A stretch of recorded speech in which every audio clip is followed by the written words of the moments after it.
আসসালামু আলাইকুম everyone, welcome to my channel. আশা করি আপনারা সকলেই ভালো আছেন। আল্লাহর রহমতে আমিও অনেক ভালো আছি। আজকে আমি আপনাদের সাথে খুবই অল্প উপকরণে ঘরোয়া মশলা দিয়ে বাংলাদেশি স্টাইলে বার্গার রেসিপি করে দেখাবো। অবশ্যই ভিডিওটি সম্পূর্ণ দেখবেন এবং আমার সাথেই থাকবেন।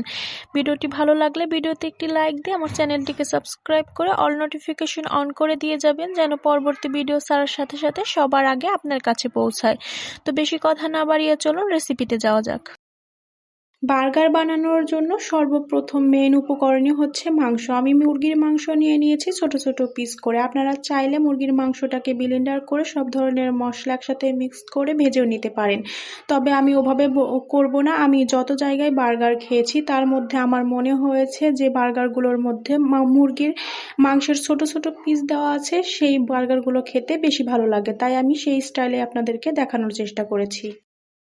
প্রথমেই মুরগির মাংসগুলোকে অল্প একটু লবণ দিয়ে তেলের মধ্যে সিদ্ধ হওয়া পর্যন্ত ভেজে নিতে হবে।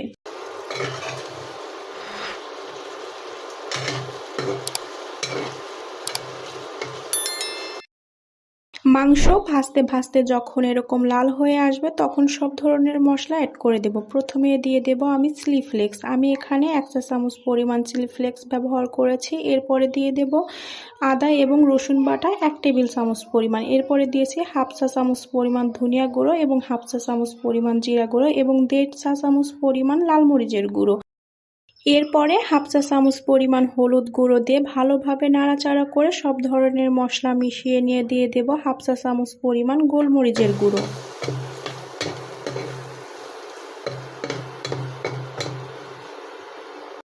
কষাতে কষাতে যখন আদা এবং রসুনের কাঁচা গন্ধ চলে যাবে, এরপরে দিয়ে দিয়েছি 1/2 চা চামচ পরিমাণ গোলমরিচের গুঁড়ো এবং 3 চা চামচ পরিমাণ সয়া সস এবং 2 টেবিল চামচ পরিমাণ টমেটো সস।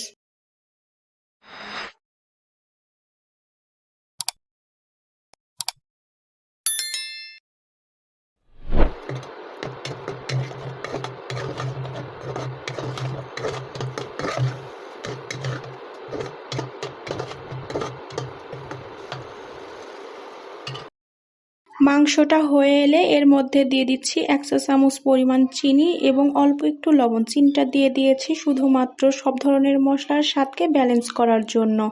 এবার একটু নাড়াচাড়া করে মিশিয়ে নিয়ে নামিয়ে নেব।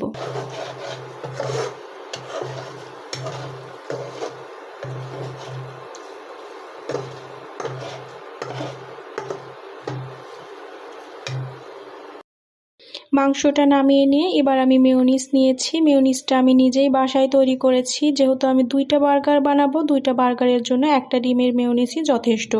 1টা ডিম দিয়ে আমি মেয়োনিজ তৈরি করে নিয়েছি। এবার আমি এই মেয়োনিজের সাথে কিছুটা টমেটো সস একসাথে মিক্স করে নেব।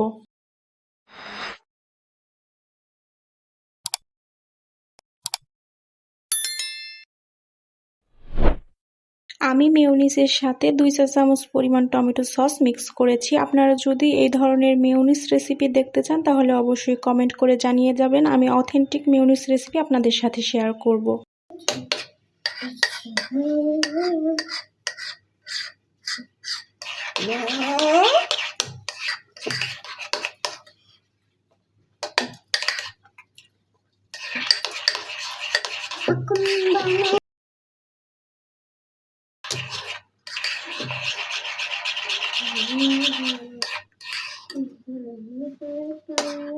আমার মেয়োনিজ এবং টমেটো সস একসাথে মিক্স করা হয়ে গিয়েছে। এবার আমি বার্গার সাজিয়ে নেব। আমি বার্গার বানানোর জন্য 2টা বার্গার বান নিয়ে নিয়েছি। এবার আমি বার্গারের সাথে যে মেয়োনিজের সাথে টমেটো সস মিক্স করলাম, ওই সসটাকে এবার আমি বার্গার বানের উপরে ভালো করে দিয়ে মিশিয়ে নেব।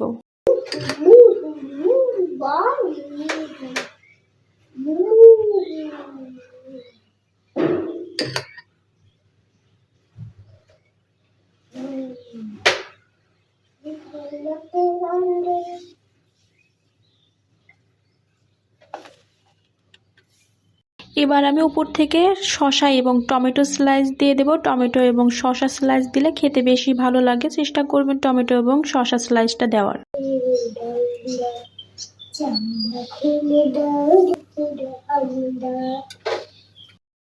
টমেটো এবং শসা স্লাইস দিয়ে দেওয়ার পরে এবার আমি উপর থেকে ভেজে রাখা মাংসগুলো দিয়ে দেব।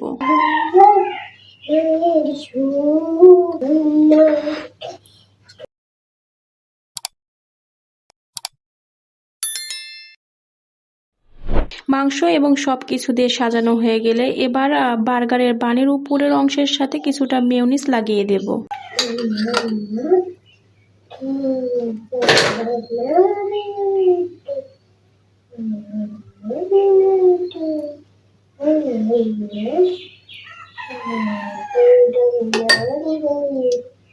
এবার মেয়োনিজ লাগানো উপরের অংশটা বার্গারের উপরে বসিয়ে দিলেই হয়ে গেল বার্গার তৈরি।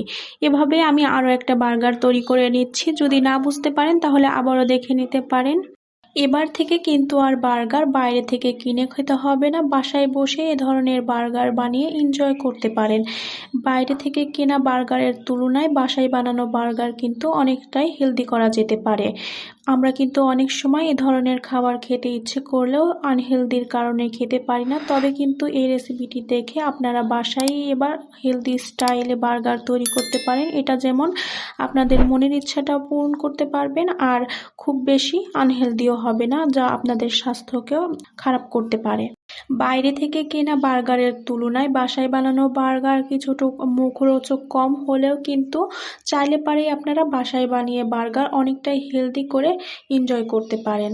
বাইরে থেকে কেনা বার্গার খেয়ে স্বাস্থ্যকে খারাপ করার তুলনায় বাসায় কিছুটা মুখরোচক কম বার্গার খেয়ে শরীরকে ভালো রাখা আমার কাছে মনে হয় অনেক বেশি ভালো। যারা আমার ভিডিওটি সম্পূর্ণ দেখেছেন তাদের সবাইকে জানাচ্ছি অসংখ্য ধন্যবাদ। অবশ্যই চ্যানেলটিকে সাবস্ক্রাইব করে বন্ধু হয়ে আমার পাশেই থাকবেন। আর ভিডিওটি কেমন লাগলো অবশ্যই কমেন্ট করে জানিয়ে যাবেন। আপনাদের একটি কমেন্ট আমাদের ভিডিও বানাতে অনেক বেশি মোটিভেট করে। আর ভিডিওটি ভালো লাগলে একটি লাইক দিয়ে আমার চ্যানেলটিকে সাবস্ক্রাইব করে অল নোটিফিকেশন অন করে দিয়ে যাবেন, যেন পরবর্তী ভিডিও ছাড়ার সাথে সাথে সবার আগে আপনার কাছে পৌঁছায়। আজকের মতো ভিডিও এখানেই শেষ করছি। সকলেই ভালো থাকবেন, সুস্থ থাকবেন। আসসালামু আলাইকুম।